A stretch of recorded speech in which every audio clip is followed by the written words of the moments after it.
আসসালামু আলাইকুম রহমতুল্লাহ। কেমন আছেন আপনারা প্রিয় দর্শক? আমি এই মুহূর্তে আছি বগুড়া জেলায় শিবগঞ্জ থানাধীন একটি গ্রামে। এই গ্রামে মোটামুটি আলু চাষি ভাইয়েরা অনেক বেশি। দেখেন, যত দূর চোখ যায় শুধু আলু আর আলু, সবুজের মহড়া। দেখেন, আলু আর আলু আপনারা দেখতে পাচ্ছেন, যত দূর চোখ যায় আলু। আসলে কৃষকেরা অনেক টাকা খরচা করে এই আলু চাষ করছে। এই আলু চাষ করতে আমাদের বগুড়া জেলায় 1 বিঘা জমি 33 শতাংশে, এই 33 শতাংশ জমি চাষ করে তারা খরচা করেছে বিঘা প্রতি 20 থেকে 25 হাজার পর্যন্ত অনেকের খরচা হয়ে গেছে। এখন বর্তমান আলু যদি কেউ বিক্রি করতে যাচ্ছে, এই আলু বিক্রি করে দাম উঠতেছে 20,000, 22,000 সর্বোচ্চ।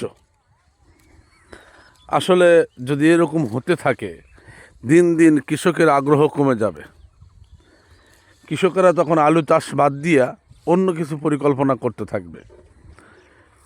এখন আমরা এই কৃষকগুলোকে হারাতে না দেই, কারণ এ এলাকার আলু বাংলাদেশের মধ্যে সবচাইতে ভালো জাতের আলু হয়। এবং বগুড়ার যে ঐতিহ্যবাহী লাল আলু, এই লাল আলুর বিখ্যাত এই এলাকাটি।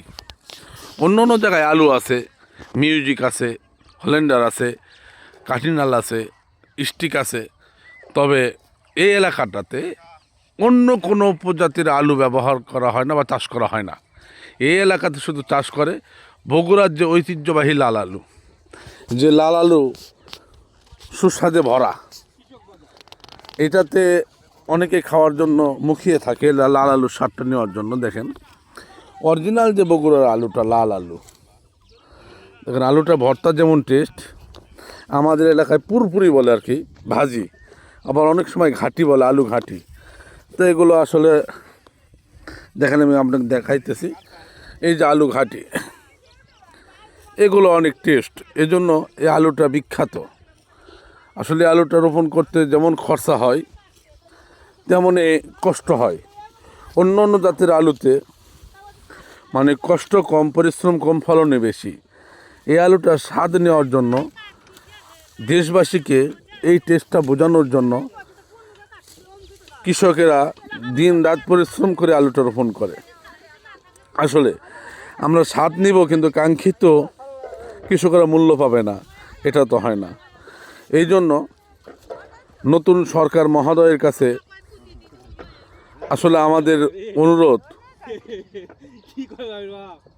যে আমাদের বগুড়া জেলায় যে আমরা লাল আলু চাষ করি এবং অন্য অন্য জাতের আলু চাষ করি, এই কৃষকরা অবহেলিত।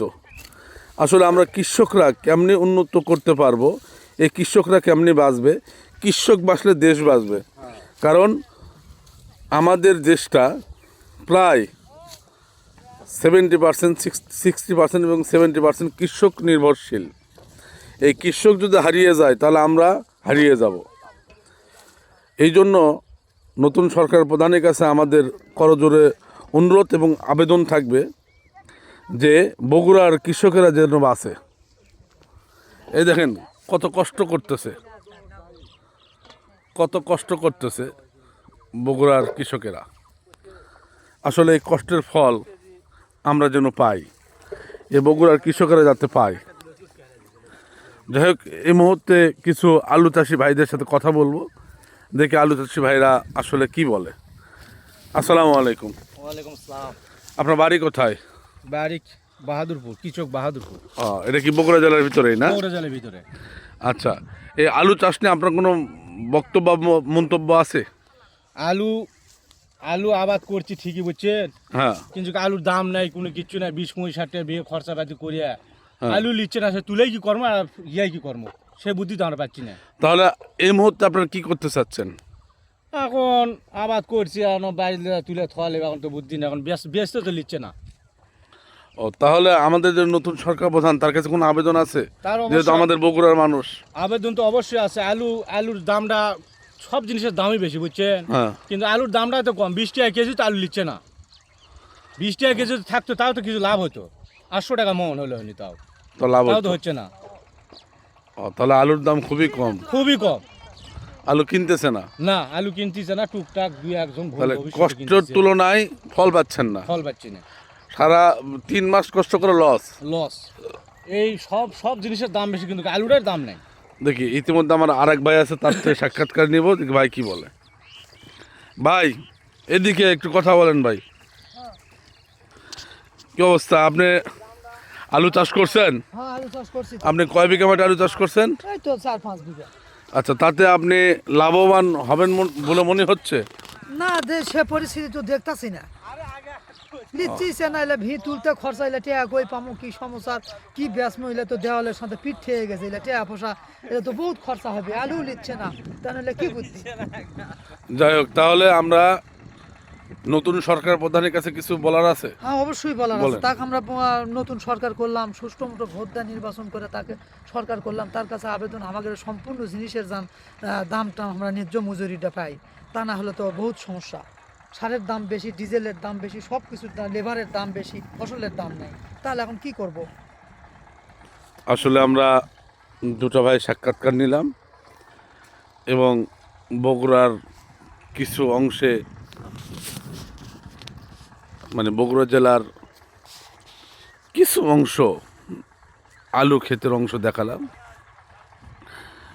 তা দেখেন এই অবস্থা, তাহলে কৃষকেরা যাতে বাঁচে, আমরা কৃষকরে বাঁচানোর চেষ্টা করি। আল্লাহর রহমতে আমরা এই আলুটারে কোন পর্যায়ে লাগাইলে আলুটার দাম পাবো, আমরা সেটা চেষ্টা করি। সবাই ভালো থাকবেন, সবার প্রতি শুভকামনা রইল। আসসালামু আলাইকুম ওয়া রাহমাতুল্লাহ।